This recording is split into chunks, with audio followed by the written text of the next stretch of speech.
Booth और मंडल स्तर पर भी अपने अपने कार्यकर्ताओं की फौज खड़ी करेगी। राजधानी जयपुर में युवा कांग्रेस प्रदेश कार्यकारिणी की बैठक हुई।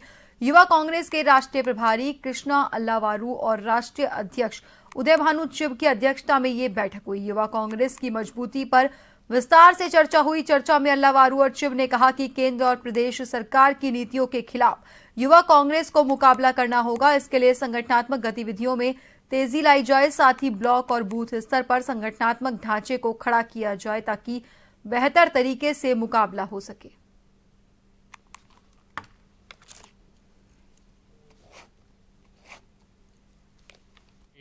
कल एक शानदार आंदोलन रहा। मुद्दा यह है कि देश के संविधान और संविधान के निर्माण में जो हमारे बहुत आदरणीय अंबेडकर साहब जी थे, दोनों का अपमान हुआ है।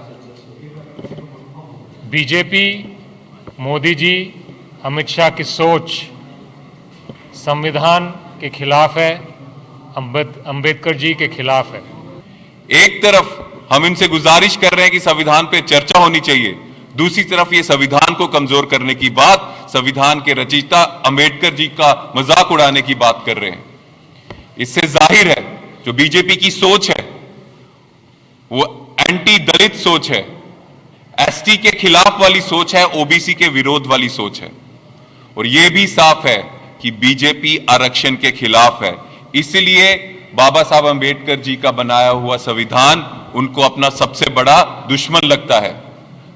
आरएसएस की जो सोच है, मनुस्मृति को मानने वाले ये बीजेपी वाले बाबा साहब अंबेडकर जी को अपना सबसे बड़ा दुश्मन मानते हैं, क्योंकि आरएसएस का जो एजेंडा है वो कभी भी पास नहीं हो सकता जब तक हमारे देश का गर्व, हमारे देश का संविधान हमारे साथ है।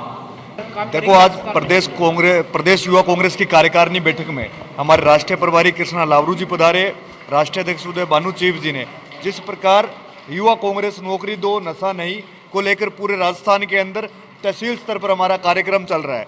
बाड़मेर के अंदर जो घटना हुई और अब कल का जो कार्यक्रम रहा हमारे युवा कांग्रेस के साथियों का, इस भाजपा से अगर कोई लड़ाई लड़ सकता है और सड़क पर लड़ाई लड़ सकता है तो युवा कांग्रेस का पदाधिकारी, युवा कांग्रेस का कार्यकर्ता लड़ सकता है। एक साल के विफलता में भाजपा सरकार सफल कार्यक्रम मना रही है, लेकिन राइजिंग राजस्थान के नाम पर आप सफल नहीं मान सकते। आपको नौकरी देनी पड़ेगी, किसान को एमएसपी गारंटी कानून देना पड़ेगा और महिला सुरक्षा गारंटी कानून आपको देना पड़ेगा, तब जाकर राजस्थान के अंदर सरकार की स्थिति देखेगी।